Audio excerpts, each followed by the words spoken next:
if it quacks like a duck, if it walks like a duck, it is a duck. And what I've said about the senators stands, and it's the truth, and that's why it's pinching them. Number one, don't turn this thing to be about Willis. Willis does not expend even a single public resource that is going to Busia to misuse public money to do what is not their role.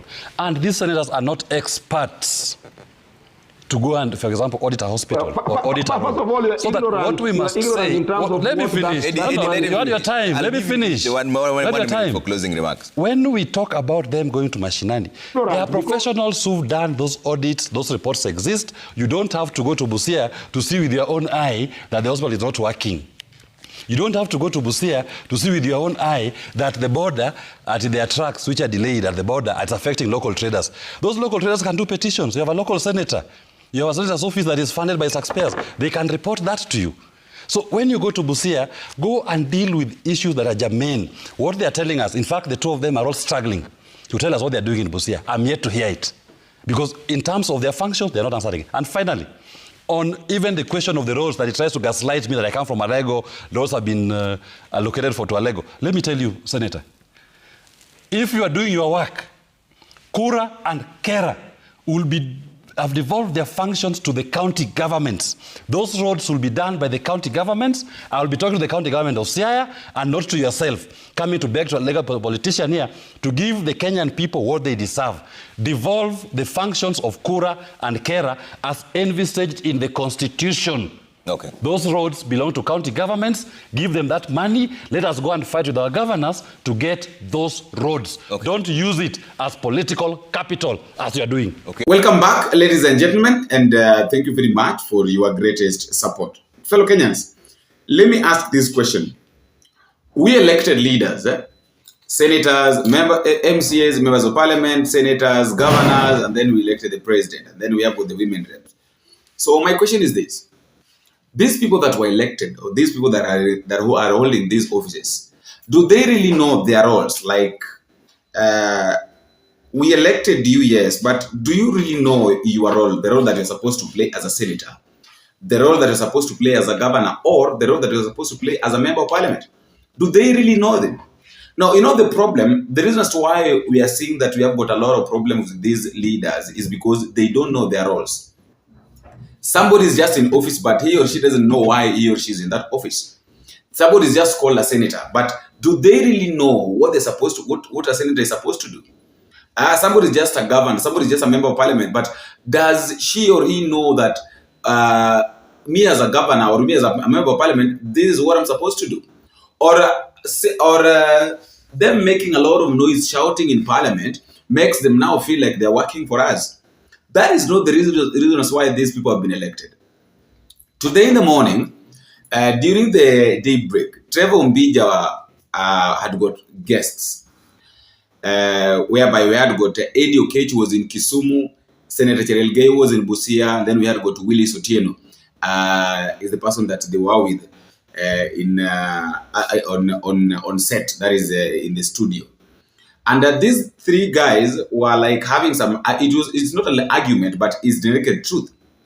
Whereby Willis Otieno was trying to tell these people something, which I would like us to listen to. But before that, let me quickly remind you guys, or let me just have this request that please, I'm working on improving the sound and all that, you know, buying the good mics and all that, you know, actually I'm planning to have a podcast, but I feel like I really need help. I've done some little part, you know, working on how I can get the camera, good camera and all that. So that is why I'm requesting you guys, if you can as well stand with me, you can use the number, and I really appreciate, guys. I know I have a good team here.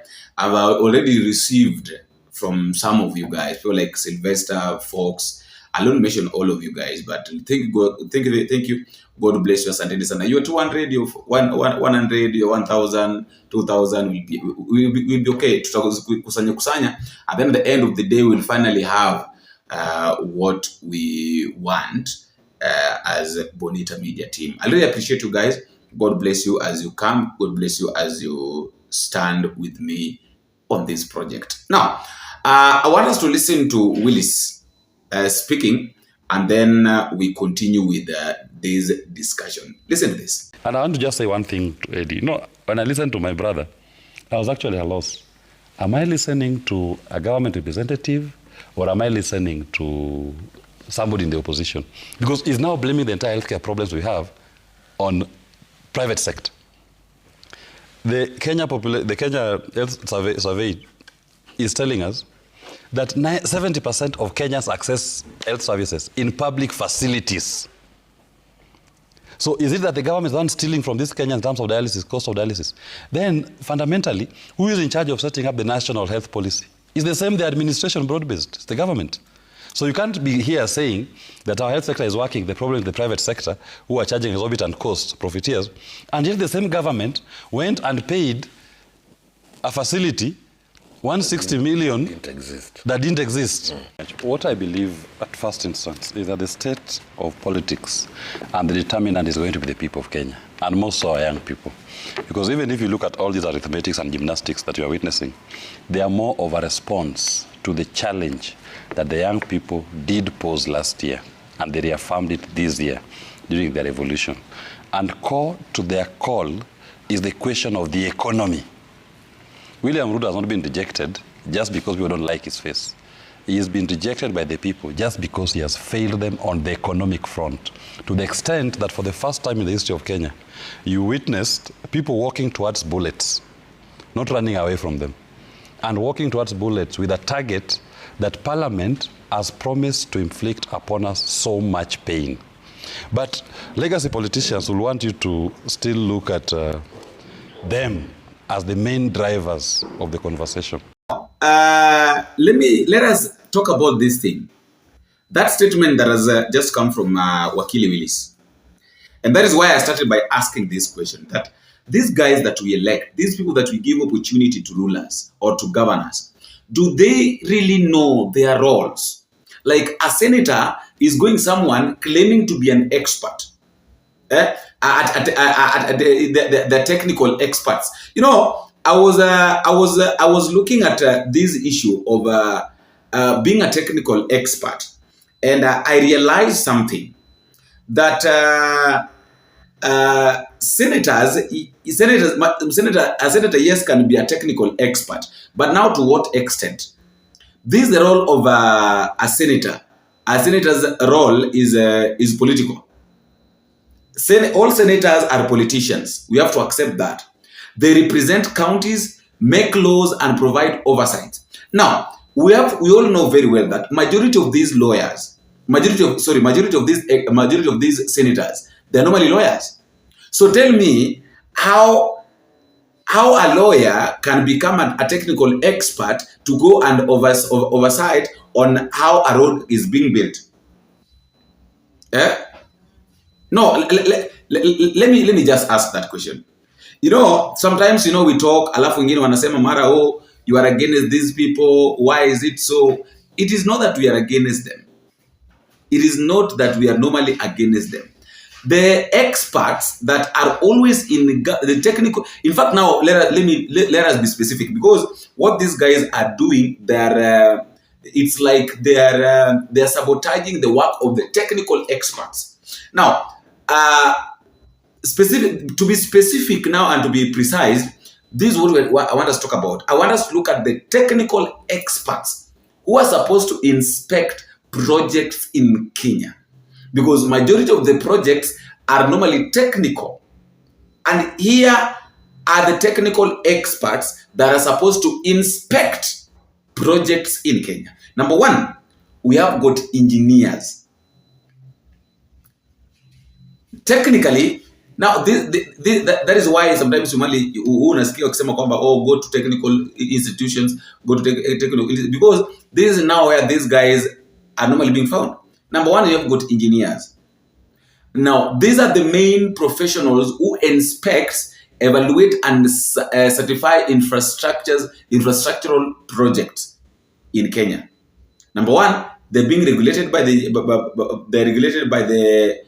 board, the EBK, and then their role is to inspect roads, bridges, dams, and public works. Also approve engineering drawings and progress reports, Number 3, they ensure compliance with the standards KEBS, NCA, etc.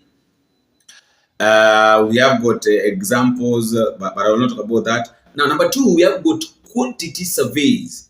Now, these people are normally regulated by the Board of Registration of Architects and Quantity Survey, that is BORAX. Their role is to inspect and survey cost, materials, and quantities on construction projects. Number 3, we have got architects and building inspectors. Their role is to inspect building safely, structure, compliance, and design adherence. They conduct site visits before approval and occupancy satisfaction. Okay, number 4, we have got NCA technical officers, whereby their role is to inspect all construction sites, public and private.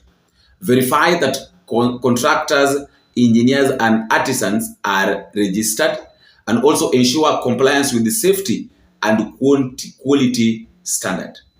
I have a question. Have you seen where I've read lawyers are as experts? Have seen? No. Have you seen where I've read, like, now we have lawyers as experts? They're supposed to go and inspect how law or how something is supposed to be done in Busia, something is supposed to be done in Kisumu or in the border. Have you seen? You've not seen. Let us listen to this. You know, the way these guys argue, you know, you ask yourself, kwa nini watu wanafikiria, kwa nini watu ni kama wanafikiria na nyuma? Eh? Kwa nini wanafikiria ni kama wanafikiria na nyuma? Let us listen to Samson Cheregei. I've taken long because of these challenges of but I want to say the following, that it is unfortunate, you know, when you have boardroom analysts who don't know what it's about. Because most of us as politicians and leaders, we normally tell kwenda mashinani, listen to what the people are saying. And I just mentioned Busia border post. One, is unfortunate that Willis, who is a learned senior, is misleading the public. He is aware of Article 93, where Parliament is both the National Assembly and the Senate. Number 2, Busia is a county. It's part of 47 counties, despite that it borders another country. Number 3, we are the representatives of the people. When we are in Busia, one of the issues that people raised on Monday, or even when you interact, is the persistent gridlock at Busia border. As leaders, the only thing we could do is listen to our people. Number 2, I have seen Oketch saying that, and I want to tell him in future he should take Senator Eddy to Ramogi interview, and then they can have the issues there. But the point I'm trying to make is that we have made, I have said, and it is good to listen, Trevor, that we did public accounts committee meeting with the governor of Busia. Today in the morning, we are meeting the county assembly of Busia.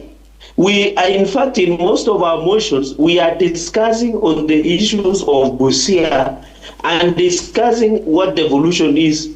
In fact, the Senate should operate more from where people are than in Nairobi. And I think my two brothers are just misleading, because even the allocation, the sittings that we do, what they are not telling you. I've heard Oketch talking about the expenses that Senate Machinani, is it fair to the taxpayers' money?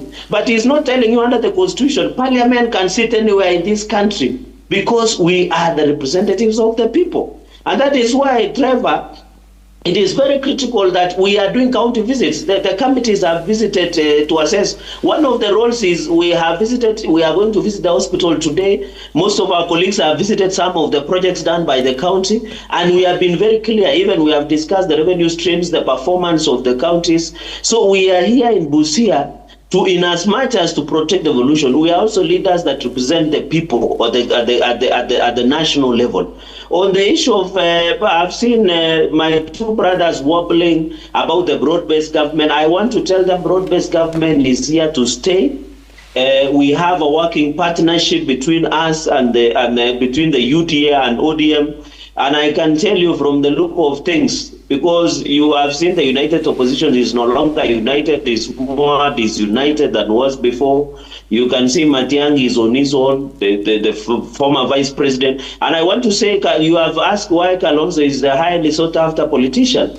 I think because Kalonzo has an history of working with Raila Odinga, for example. He worked with Moi, and there is no problem. And I can tell you the president is willing to sit and engage with any leader who has an agenda of a better Kenya. And that is because all of us are Kenyans. We are not enemies. All of us belong to this country. And therefore, the conversation that Kalonzo Musyoka is the highly sought after leader is not new in this country. We can still have a conversation. Okay. And that is why people who sit and it is very unfortunate because I've had our brothers taking a jibe against the empowerment programs. It is because most of them, if you ask Willis and Oketch, they have never visited their village in Nyakach for the last 9 or 10 months, and that is why they don't know what broad-based is doing. And I agree with Eddy. This is the first time that the president has brought equitable development across the country, unlike before Trevor. And that is why Senator Eddy is talking about Migori getting roads. Okay. Now we are seeing a country that from northern part of Kenya to here in Busia, across Nandi. Listen to this legacy politicians. You really wonder if we live in the same world. They have their own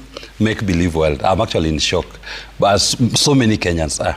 Because even Cheregei, when he's sitting here listening to him talk that they've gone to Busia, and he's talking about they went to inspect the border post. What has that got to do with the role of the Senate? Let's be honest. That border post, the manner in which the trade is conducted, is not the function of the Senate. The senator himself does not know his work as a senator. He does not even know what he's doing in Busia. It is not his duty to go and inspect the Busia border post. His role is to protect county administration. That is what he should be focusing on. He doesn't know why he's there, but I'll tell you why he's there. All those that you are seeing in Busia are there because they're earning per diem. They should be telling you how much each of them is being paid per day for being in Busia. And I can tell you a minimum, each of them is earning 30,000 Kenya shillings just on per diem alone. Then they're earning on sitting allowances, a minimum 15,000.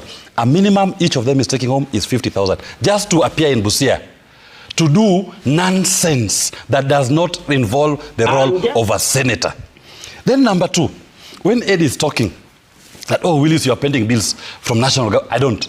I've never done any brief for the national government of Kenya. I have no pending bills. And legacy politicians will want to put you into, gaslight you. That now the problem is regionalism. The problem is one region was benefiting and not others. Divisive. Typical legacy politics. Divide Kenyans across tribal lines. Don't deal with the issues that are germane to the Kenyan people. And I say this, when you listen to him, you wonder, was this man in Kenya last regime or not? Because he was part of that coalition. William Ruto was deputy president. Uhuru Kenyatta was the president. Raila Odinga and ODM were in the handshake. They were part of it. And they were singing Hosanna to these people every year. All of a sudden now, the last regime is bad, this one is good, and the problem was regionalism. Let's be honest, I was hoping any of them could even attend to this question. I've said, as a Safina party, this is our feast agenda. This is our economic promise. And I'm not saying we are promising free things. We are simply saying, apply the taxpayers' money. It is still taxpayers' money. It's not government's money. It is the Kenyan people who have said, we've contributed this much as our taxes. Yeah. You are spending 2.23 trillion this year to pay for illegal debts. Don't use that money to pay for illegal debts. Use it to fund education. Use it to fund healthcare. It is not free. It is still the people's money. Okay. And that is where we draw a difference. And finally, what I want to say is this. You know, the unfortunate bit about this conversation is that we're talking about people's lives here. These legacy politicians, they turn like a pendulum and they swing. You cannot even tell what they believe in. You cannot even tell what they stand for. They stand for nothing. As they're doing this nonsense, they're wasting the lives and the opportunities for our young people. Young people are not getting jobs commensurate with their qualifications. The economy is collapsing. The two gentlemen you are seeing there on the screen are all telling us that the economy is working. If the economy is working, I will not be on this screen saying what it is. Okay. The Kenyan people will be giving that feedback themselves. Okay. These people are so funny. So it's true that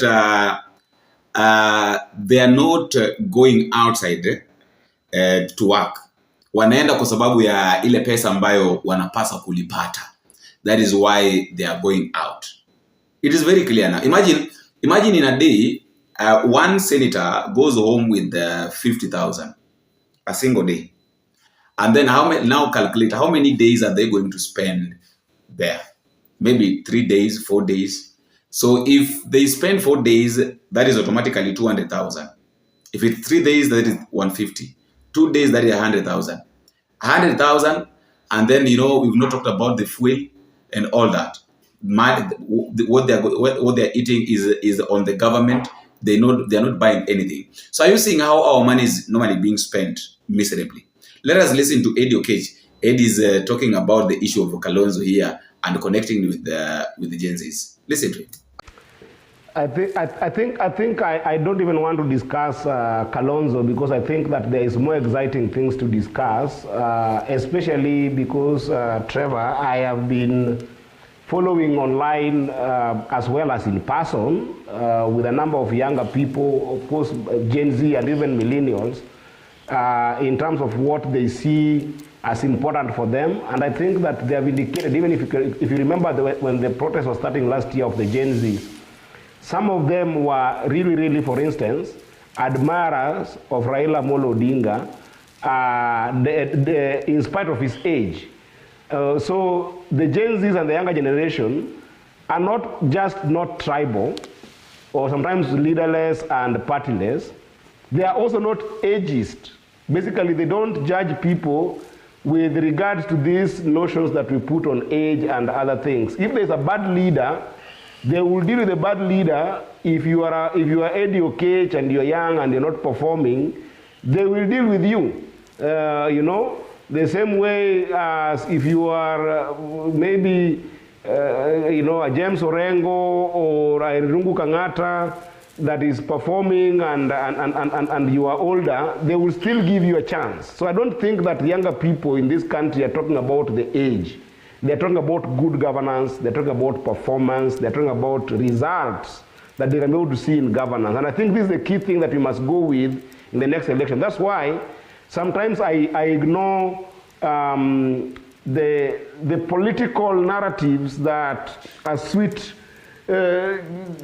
conversations like what Oketch is trying to bring, and I think it's just bastardizing everything so that you can be able to have some small political correctness here and there in terms of headlines that you would want to make.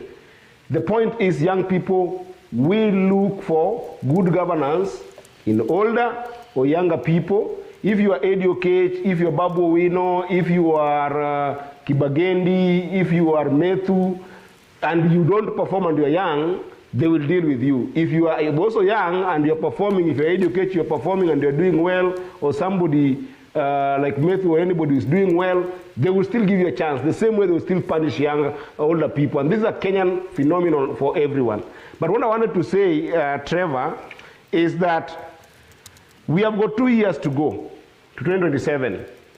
And I still believe that if we do not just focus on bastardized conversations, on stigmatized conversations, on some politicians, including the person of Raila Amolo Odinga and the person of the president, that you have seen a number of times that because they made a very serious decision at a time that the country was going to lose the country. If you remember the last PG that Raila Amolo Odinga had with both sides of the divide, he said, we would rather have a country that is not perfect, right, and then try to make it perfect than not have one at all, where the country was collapsing. So if you're going to bastardize these individuals for having made a decision that has stabilized the country, at least give them credit where... For Eddy, the economy was very bad before 2024. And that is why Eddy and his team were leading demonstration, the Sufuria movement. And it was purely on the cost of living. It was too high. But Eddy now is in broad-based government. And the economy is doing very well for him. Look at him. Very bright. Very shiny. So the economy is doing very well for Eddy. So I don't expect Eddy to speak the reality of that poor Kenyan mother in Kaksingri, in Homa Bay, who is not able to afford basic services, who is today lampooned and burdened with healthcare challenges and cannot access quality healthcare. Eddy is saying that, the number of many Kenyans have been delisted from CRB, so the economy is doing well. I was just looking at the statistics. On the May 27th this year, Business Daily, the non-performing loans in Kenya are almost 770 billion. So more and more Kenyans, in fact, Central Bank of Kenya's own statements is indicating that it has increased by 17.1% from last year. So why are these loans not performing? Kenyans who have accessed loans, when they go into the market to try to carry out commercial activities, they are not getting any takers. They are not able to service their loans. So you should not measure the success of an economy based on what legacy politicians are seeing as individual benefits in their pockets. The economy should be measured based on the quality of life that the people are living. And where I sit, I see that the Kenyan people are still on the economic front. And that economy is not what legacy politicians are benefiting, but what the Kenyan people are demanding and they desire as a group. And that is going to inform largely their electoral choices. And those choices will be, it is now 60 years, legacy politics, you've had your chance, you've benefited yourselves, you've shared spoils, you've shared positions. Now allow us as a Kenyan people to change the conversation that going forward, our governance should be about improving our own laws. So Willis, which part of what Eddy is saying is a lie? Did the dollar exchange rate reduce to 129? Is that true or not? You know, what Eddy is not telling you, by the time when Uhuru was leaving, the dollar was around 117. If you look at those figures. Then, because of the failed economic policy of Kenya Kwanza, the dollar was spiraling. It had even reached 160. Right? It was amok. So if you're telling me that it has stabilized, you should be telling me that it has stabilized back to then 117 where it was, or even to 109. Now it is at 129. It is now at 129. Yeah. So what is that? How is that stability? What does it mean to the quality of life to the Kenyan people? The Kenyan people are still not able to access goods and services at a cost that they can afford. But more importantly, what is their earning capacity? What is their participation in the economy? Do they have money in their pockets, money that they can use for purposes of participating fully in an economy? They do not have. Look at the number of graduates or qualified Kenyans. People who have gone to school, people who have acquired skills that are not able to get jobs that are commensurate with their qualifications. Why? Because the economy has shrunk. The private sector is not creating opportunities. When you ask broad-based government, they will tell you, we have Mjengo. And yet, look at the statistics from the building sector. They even told us, from Kipra, they actually told us that the number of construction jobs in Kenya has shrunk. It has reduced. But then, you cannot turn every Kenyan to become a mason or a plumber. There are doctors, there are lawyers, there are teachers, there are artisans, there are mechanics, all manner of Kenyans. And they want to participate in an economy based on their qualification. Not that now I went to school as a doctor, now you are putting up an affordable housing unit, go and become a plumber, go and become a mason, No. For the first time in the history of this nation since I was born, I have seen unemployed doctors. Whereas before, when we were in school, we were told one of the top the top courses you should pursue that guarantees you a job until the day you die. From the day you graduate to the day you die. In fact, you'll be paid before you even graduate. As you're doing your internship. It was medicine. But today, there are so many doctors who are working on the streets. They don't have jobs. Backdrop of this assessment is 2022 election and the journey we have made up to where we are. And my assessment is that we started as a country in a very bad note in the sense that economically things were tough for Kenyans.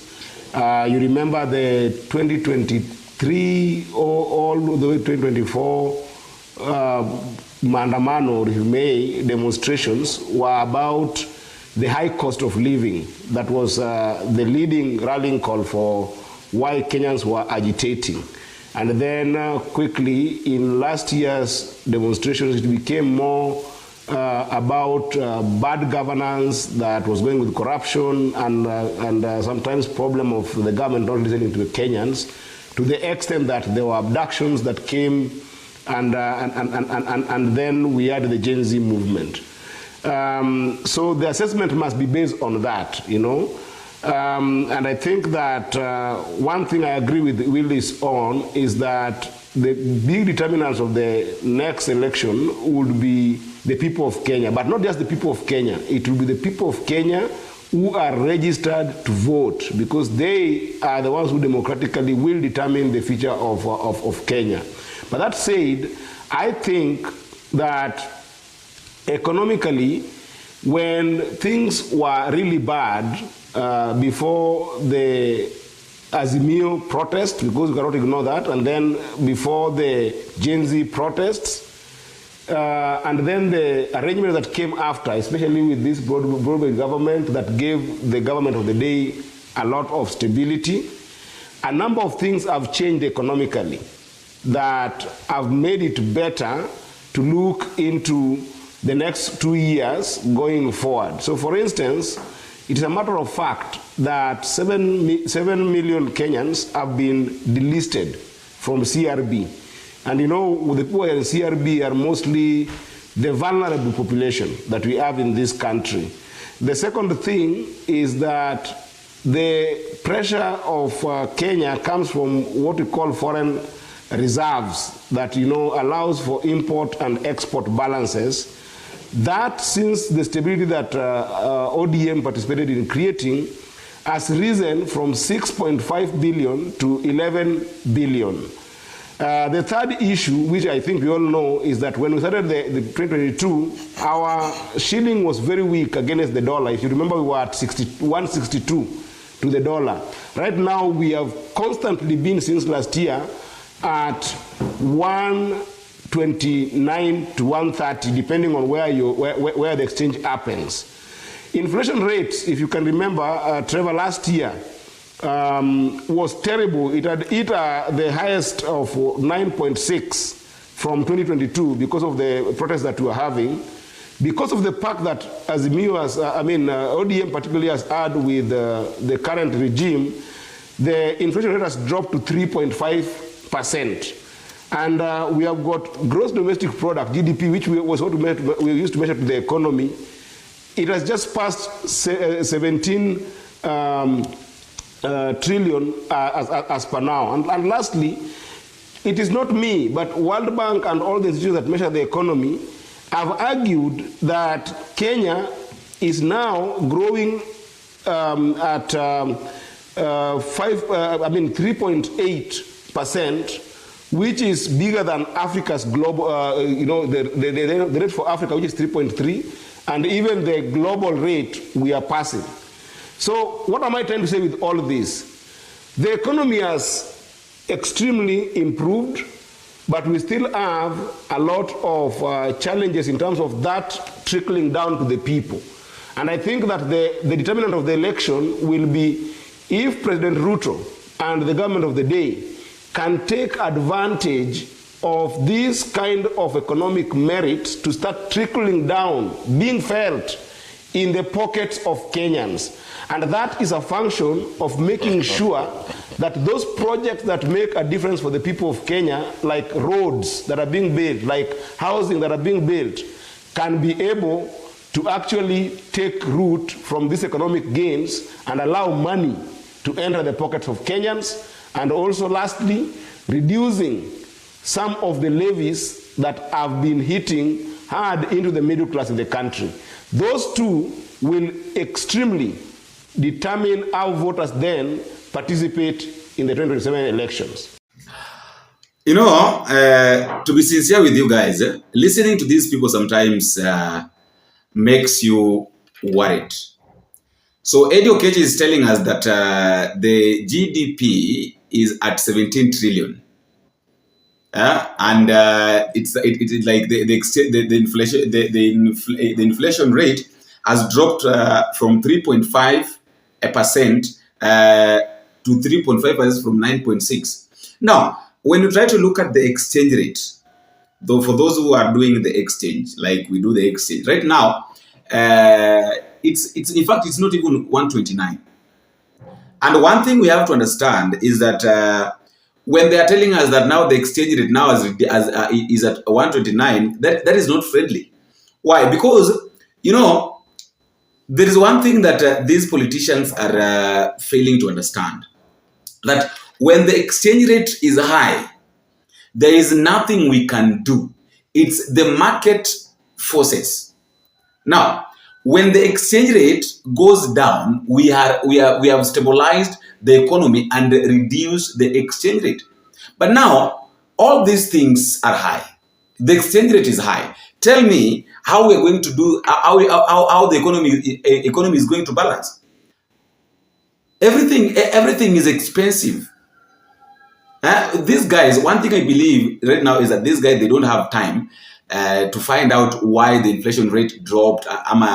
They're just making a lot of noise. They've never asked themselves why the inflation rate drops, or why the GDP is at that is where it is, or maybe where these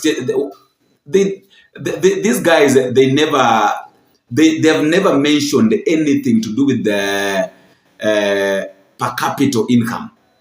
They don't mention that. Any moment they talk, they don't mention anything to do with the per capita income.